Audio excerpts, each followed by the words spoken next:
You find out you're expecting a child. During the pregnancy, you find out that this child could possibly have a birth defect. What do? Keep watching to find out more.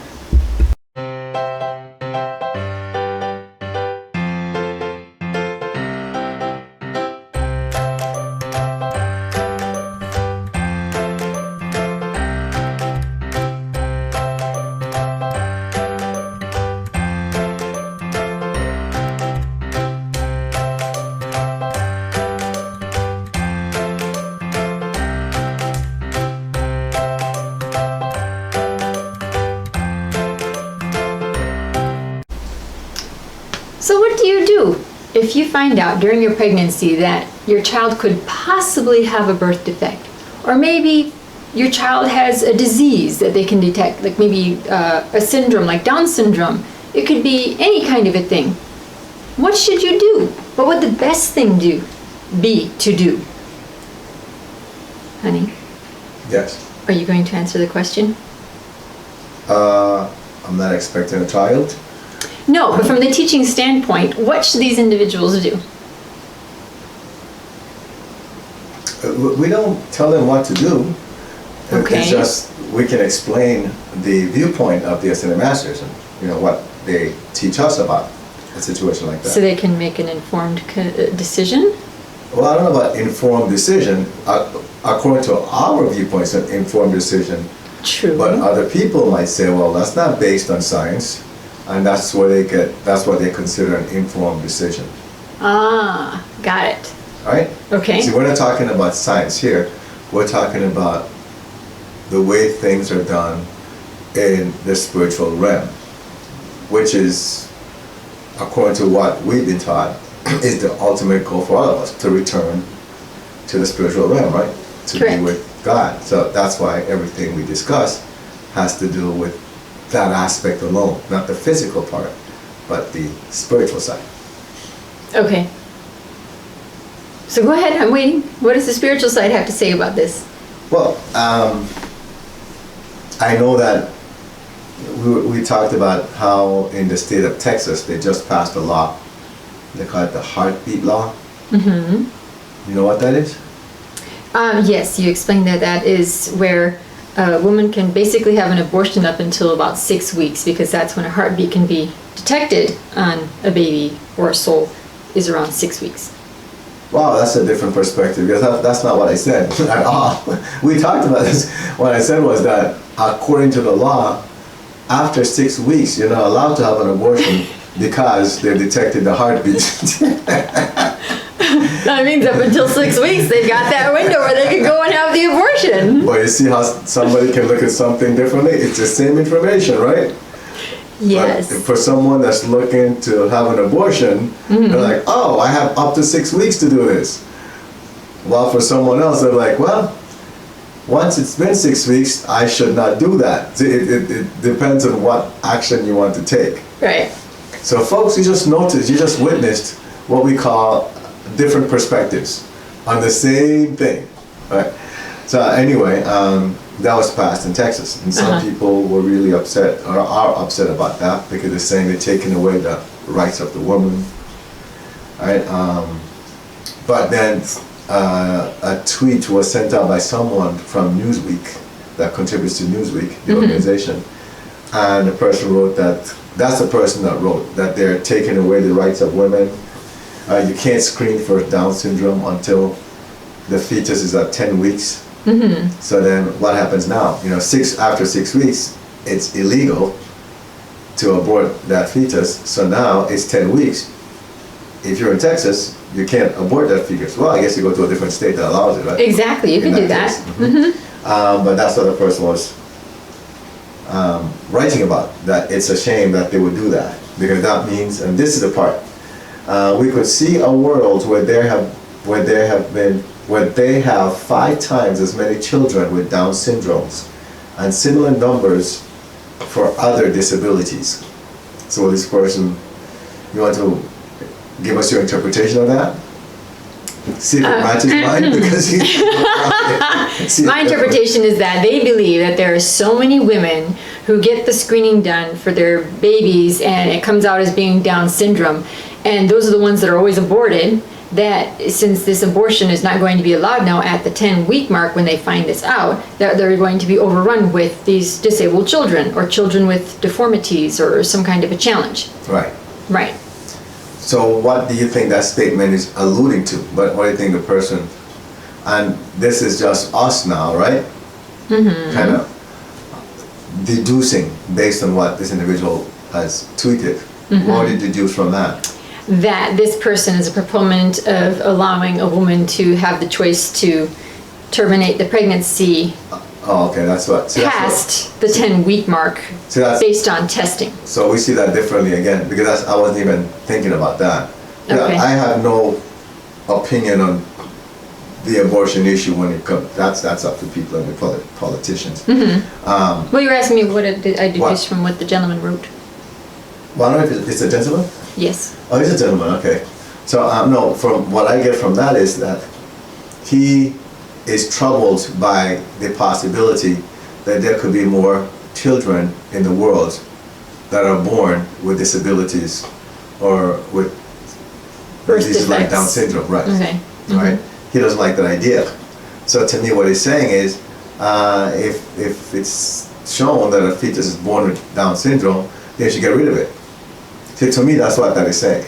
Got it. All right. Mm-hmm. And see, again, different perspectives. right. So when I read that, and this is just my personal opinion, first thing I think about is, whoa, this person does not understand anything about karma, and the law of karma. So as we discuss this, we're discussing this from that aspect, the law of karma. This is not about whether or not we support abortion or not support abortion. What's the other one? If you don't support abortion? It's pro-life or pro-choice. Okay, which one is which? Pro-life, you're for life from like the heartbeat life. So no abortion. No abortion. Okay. Okay, Pro-choice is the pro-life, abortion. No abortion, okay. And what's the other one? Pro-choice. Pro-choice. So why is that one not called pro-no-life? One is pro-life, one is pro-no-life, isn't it? Because they're saying that it's not a life, it's just this clump of cells until it's born, basically, is the whole pro-choice approach. Well, let's start with that, because I didn't know that's what they were saying. So They call it a fetus. okay, hold on. Let's start with that. So they're calling it pro-choice. See, it's all about, people think that God created us and that we can change the cosmic laws by the way we word something, right? Apparently. Because by saying pro-choice, I understand pro-life. Pro-life. No, that's very clear. For life. Right, for life. So on the other side, they don't want to say pro-no-life. Right. Or pro-death, right? Right. Because that's really what it is. It's like, or Right. pro-kill the fetus. What they're saying is pro-choice as in, what? So you have a choice? You have the choice of terminating the pregnancy at any time. You have the choice of terminating the pregnancy. Okay. So let's start with that one. So what they're saying then, what you said they were saying is that it's a clump of cells? Right. It's Okay. a fetus, just All right. Okay, so, and again, we're approaching from our experiences that we've had. correct. Right. So here we are. How many, we won't even tell how many times, but we've had experiences with souls that before they're born, even before the parents Knows that know they're that expecting. they're expecting, the soul has already come to us, right? And is already providing us with information that should be given to their parents, Yes. right? And then their parents go and get tested and they find out, oh, we're actually, the mom is pregnant, and they're happy, but they had no idea that this soul was on its way. All right, so if that soul is communicating with us before they even find out that the mom is expecting, how could that just be a clump of cells? You understand me? I I'm understand. just talking about from the teaching's point of view, of Right. our perspective. We've had this happen. Unless they're going to question my sanity and then say that I made it up. Well, a lot of people would be like, but who has someone like you that they can turn to Well, that's why they can just go to the website and find out. Not only that, that's why we're creating this video so that more people can be aware as to what it's really like. Okay? So again, giving the perspective from the Ascended Master's viewpoint, from the teaching standpoint, not our personal opinion, and from the things that we've experienced. I'm sure that any of the mothers or parents that have had a child that was born to them, but where they had the experience of their child communicating with them before the child was even conceived, this video will resonate with them. You Okay. know? No, don't you think so? Yes. You know? So it's not something we're making up, is the point. Right. So for someone to claim, oh well, it's just a clump of cells, I just want to mention, which I've done here, that I don't see how a clump of cells could communicate with their parents before the parents even find out that they're pregnant or they're expecting this child. Well, it's a soul. The soul can communicate because it doesn't have a physical body yet, right? Exactly. So instead of looking at the situation as a clump of cells, they're forgetting that there's a soul involved. The soul that And the is, soul never dies. and the soul chose those individuals to be the parents at that particular time. Well, I'm not even talking about that part yet. I'm just talking about the whole concept of pro-choice and saying, well, it's just a clump of cells.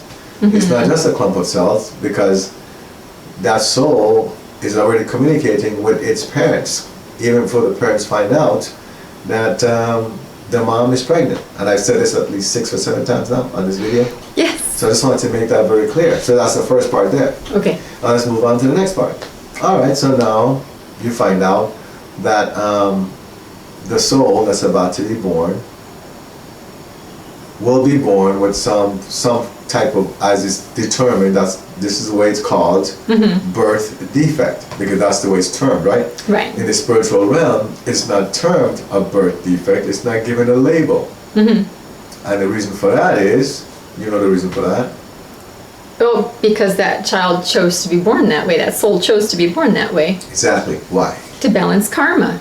That's correct. You know, so now here is this soul that chose these individuals to be his or her parents, so that karma can be balanced, properly balanced, right? That's why the soul chose these parents. Now, okay, they're going to help me with this journey. They will help me to fulfill my purpose in this lifetime that I've chosen. And I know that they'll do a great job, so they'll be my parents. All right, let's get my mom pregnant here. I'm about to go in, right? And then, however, before the soul chose to re-embody, the soul said, okay, but I know I have this karma to balance, and in order to balance this karma, I won't know how to speak, right? Or I'll be blind, physically blind. All right? Or I might only have one arm. Exactly. Let's Could go with be that anything. one. Right. Okay, so let's say maybe I'll have one arm missing. All right? So then they check the MRI or Ultrasound? Ultrasound, and they see that, oh, this child, there's some genetic issues here. This child was born in one arm only. And the parents go, well, we don't like that idea, so let's just abort this child. Now, what do they call that? See, it's not called an abortion at that point. There's a term for that, when you abort a soul based on something that you don't like. Oh, like a demographic type thing, eugenics. Eugenics, right? It's called eugenics. So now, because of the advancement in science, they can check these things and they can decide, oh, no, I don't want my child to be born with that disability, so I prefer an abortion, and I'll just try to get another child, one without any of these conditions. The thing, though, is that the child that chose to be born without one arm now to balance karma in this lifetime just lost the opportunity to do so, because the parents decided that that's not the ideal condition for that soul. For them. No. Remember, they're making the decision, so for them, it's more for the soul. They don't want the soul to punish. Oh. I would say that more likely that's the logic that they're using. Probably. We don't want our child to go through life like that. Exactly. Okay. Right. Got it? So that I would think that's more like they're looking out for the child. The part they don't understand though is the child chose to go through life that way. The child has been prepared, has been trained up in heaven to deal with whatever challenge might come up to go through life that way. And they don't realize it. Why are you smiling? Because I just had the thought, all right, so let's say that those parents, because this theoretical situation here, go ahead and abort the baby. Now they find out they're pregnant again. It's got all of its body parts. It's a healthy baby. The baby's born. Kid is a few years old. Bam, there's an accident. The kid loses its arm just so it can balance the karma. What do the parents do then? Well, the soul's already born. I know. So that's different, right? Yes. So we're talking about the child that hasn't been born yet. Well, the karma could still be balanced, I would guess. Right, because he or she lost the arm anyway. Right. Okay? So you're trying to make this like... It's just a thought that came into my head. Okay. I decided to express it. Okay. So, but here's the thing, right? We're still dealing with the fetus, not... Right, the baby. Exactly. And a great example of what you just said would be, for example, Stephen Hawking. We just saw that movie, well, not just now, but we saw that movie where he seemed all normal and everything, right? Right. And now, see, that could be another issue. What if the soul knows already that the parents would probably abort the soul if they knew what the condition would be like before the soul is born? So what does the soul do? Has an agreement and says, listen, put this on hold until after I'm born, and then let this condition affect my body. Got it. That's also possible. Indeed. Got it? So more than likely, the souls that choose to have the condition before birth, it's also karma tied to the parents to see if the parents will allow them to be born that way. So it's a karmic issue. It's always, everybody's always involved, right? Right. So it's also a karmic issue for the parents. So they think they're making the best decision for the soul. However, as you said, as you alluded to earlier, they're thinking more about themselves, but they don't realize it. I don't think they realize it. Right. So what happens to the soul? So now the soul is aborted, doesn't get the chance to go through life to balance karma with the one arm. That's the example we're using. So what happens now?